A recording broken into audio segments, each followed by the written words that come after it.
Hello everyone, welcome to the Burns Heating and Air channel, and my name is Ed, and today's topic is what homeowners can do before calling a heating and air service out to your home. So what I want to talk to you homeowners about first is this. If you've got a problem with your system and it's not working properly, do not keep the system running, okay? Shut it off because it will cause bigger problems. You may start out with a small problem, but it'll get big, I promise, if you keep it running. Now, but before you call us, before you pick up the phone and call whoever your HVAC contractor is, hopefully it's me, but if it's not, someone else, before you call them, there's a few things you want to check. So your system's not coming on, nothing's happening, maybe your thermostat's blank. So there's a couple things it could be. You could go downstairs and the very first thing you want to make sure is, do I have power?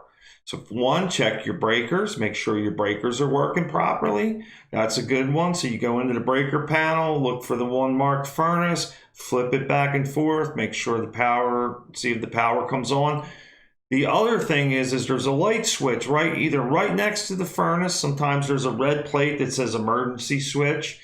You want to make sure someone didn't accidentally hit that off. I don't know how many times I've come to people's homes and someone accidentally went in the room and accidentally bumped the switch and turned it off. Sometimes they put it right on the wall, right where the other switch is supposed to be, and you reach in to turn on your light and you're actually turning off your furnace or your heating and air system. So you got to watch that little light switch, or the kids come in and turn it off. Either way, someone has shut it off, and that's one of the very important things you want to check. So you want to make sure of that too. The other thing to look for is if your system is the power's not on, your thermostat's blank. Yes, check the batteries. You got to check those batteries, okay? Because people forget all about the batteries, and then they call me up and they say, hey man, my stuff's not working.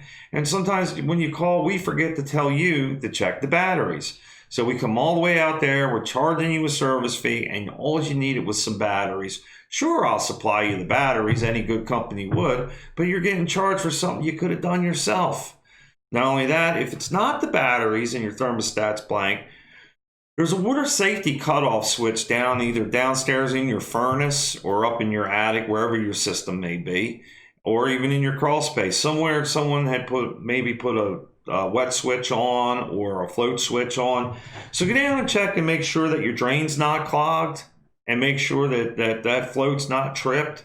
Because sometimes all you got to do is put it out and brush it out or pour some cleaner down in it and get your drain going again and then put it back on and then it's working again. Simple as that. If you can't get it done, then you call somebody. Another thing you might notice is your system's not cooling. There's no air coming out of the vents. So before you call us, look at the line set, the copper lines going into the top of the box or at your outdoor unit. If you see any ice at all, it may be froze up. So you want to go down. The first thing you want to do is make sure you don't have a blocked filter, because that can cause a freeze up in your air conditioning. Also, it could cause the furnace to go out on an overload. High temperature overload, high limit. So that's going to cause that to go out. So if you got a blocked filter, that's going to wreak havoc on your system. So there's two things. If it's a blocked filter, change it, turn the power off, turn the power back on, your furnace should come back on. Now, if it's frozen, that's a different story.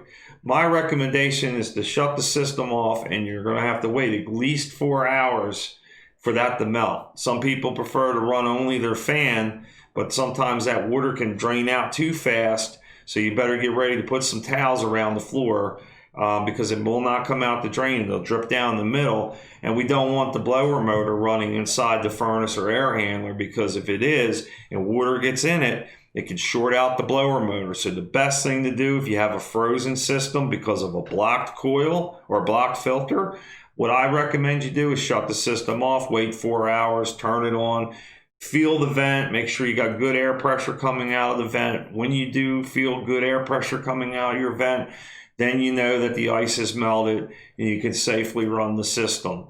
But mainly all this could have been prevented with just changing the filter.